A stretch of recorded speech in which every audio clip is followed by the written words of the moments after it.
Hello everyone, welcome to Sunshine classes. इस video में मैं बताऊंगा आपको कंप्लीट बुक लिस्ट जो मैं फॉलो कर रहा हूं फॉर जेकेपीएससी एग्ज़ाम। ठीक है, सबसे पहले हम बात करते हैं जो सिलेबस में पहला पोर्शन है रीजनिंग। ठीक है, रीजनिंग जो है मैंने की हुई है। रीजनिंग के एक सर हैं जिनका नाम है पीयूष वार्ष्णेय सर।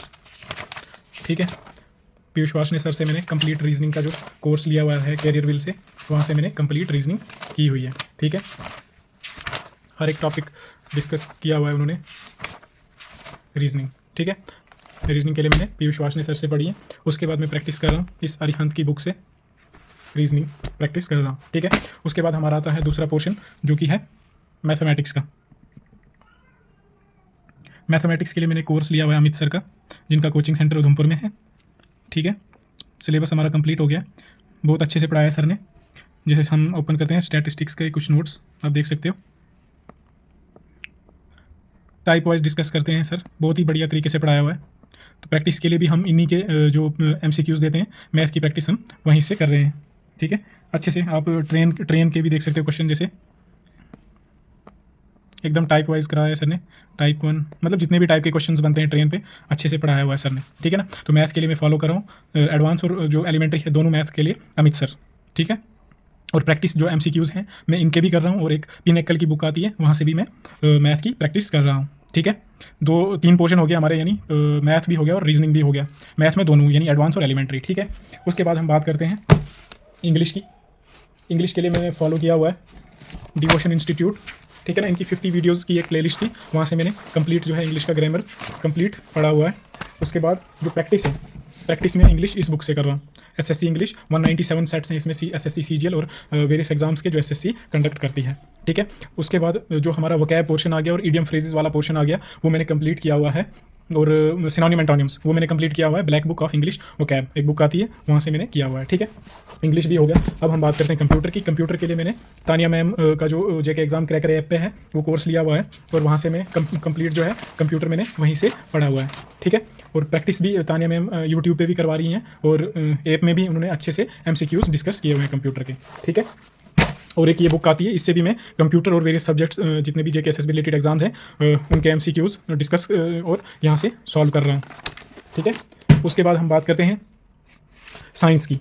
तो साइंस के लिए मैंने फॉलो की हुई है ये वाली बुक, इंसाइक्लोपीडिया ऑफ साइंस। देखो, अगर आपका मेडिकल बैकग्राउंड भी है ना, फिर भी आपने साइंस वाला जो पोर्शन है आप इसको इग्नोर करके नहीं जा सकते, क्योंकि कुछ ऐसी फैक्चुअल चीज़ें होती हैं जो हमें क्लासेस में अभी तक, मतलब चाहे हमने ग्रेजुएशन कर दी है, वो चीज़ें हमारी डिस्कस नहीं की जाती है ना। तो कुछ ऐसे फैक्ट्स होते हैं जो आपको याद ही करने होते हैं। ठीक है ना, उसके बिना आप वन लाइनर कैसे सॉल्व कर सकते हो एग्जाम में, है ना, जब तक आपको फैक्ट नहीं पता हो। जैसे मैं आपको एक एग्जाम्पल देता हूँ कि जो हमारा सिलेंडर होता है, गैस सिलेंडर होता है, उसमें जो गैस होती है उसकी कोई स्मेल नहीं होती है। ठीक है ना, तो हमें वो लीकेज, जब उस सिलेंडर से लीकेज होती है तो हमें स्मेल आती है ना, है ना। तो वो क्या होता है उसमें ऐड, मिथाइल मरकैप्टन, है ना। तो अगर ये चीज़ आपने नहीं पढ़ी होगी तो आपने चाहे जितना भी साइंस क्यों ना पढ़ा हो, तो आप वो क्वेश्चन सॉल्व ही नहीं कर पाओगे।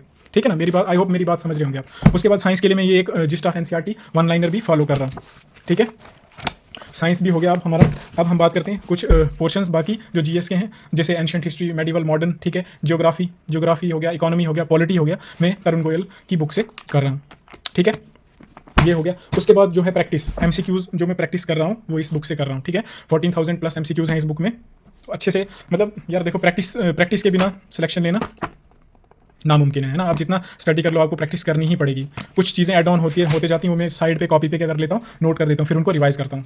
ठीक है ना, सिलेक्शन के लिए मैक्सिमम प्रैक्टिस और मैक्सिमम रिवीजन, यही की रहने वाली है। ठीक है, फिर उसके बाद एक ब्लैक बुक की आती है जनरल अवेयरनेस की, एमसीक्यूज़ हैं इस बुक पे, मैं यहाँ से भी एमसीक्यूज़ की प्रैक्टिस कर रहा हूँ। ठीक है, उसके बाद जो हमारा करंट अफेयर है वो मैं कर रहा हूँ इंडोलॉगस से। इनकी मंथली पीडीएफ आती है इनके टेलीग्राम पे, वहाँ से उसको डाउनलोड करके मैं इसका प्रिंट निकाल के ले आता हूँ। जैसे मेरे पास सामने है अभी पड़ी अक्टूबर मंथ की। ठीक है ना, तो करंट अफेयर यहाँ से कर रहा हूँ मैं। फिर जो हमारी इन्वायरमेंट साइंस है, ईवीएस है, ये मैंने 2021 में ली थी फॉर जेकेपीएससी एग्जाम, तो अभी तक काम आ रही है। ईवीएस मैंने यहाँ से की हुई है। ठीक है, उसके बाद पॉलिटी जो है, मैंने कुछ हैंड रिटन नोट्स भी बनाए हुए हैं, जैसे आप देख सकते हो, देवश्री अवस्थी सर से मैंने बनाए हुए हैं। सॉरी, ये आगे कहाँ गया, हाँ ये, ठीक है ना, जैसे सिटीजनशिप आ गया। ठीक है, तो मैंने यूनियन एंड इट्स टेरिटरी, तो मैंने पॉलिटी के कुछ handwritten notes Devshree Awasthi sir से खुद बनाए हुए हैं। ठीक, उसके बाद जो इंडियन ज्योग्राफी है उसके लिए भी मैंने हैंड रिटन नोट्स बनाए हुए हैं, देख सकते हैं। ठीक है ना। तो आप ये, तो अगर आप ल्यूसेंट से कर रहे हो ना, I think more than sufficient है, ठीक है ना। तो जीके के लिए ये है, और कंप्यूटर मैथ रीजनिंग मैंने बता दिया आपको, ठीक है। यार आप कोई भी बुक लिस्ट फॉलो करो, ठीक है ना। एंड ऑफ द डे आपको आपका जो कंटेंट होता है ना, मैक्सिमम बुक्स में क्या होता है, 70 to 80% सेम होता है, ठीक है ना। उसके बाद जो हमारा 20% होता है ना, वो हम कवर करते हैं कहाँ से, MCQs की प्रैक्टिस करके, ठीक है ना। तो आप कोई भी बुक लिस्ट फॉलो कर रहे हो, डजेंट मैटर, ठीक है ना। आप कितनी प्रैक्टिस कर रहे हो वो मैटर करेगा, ठीक है। आई होप आपको समझ आया होगा। Bye bye guys.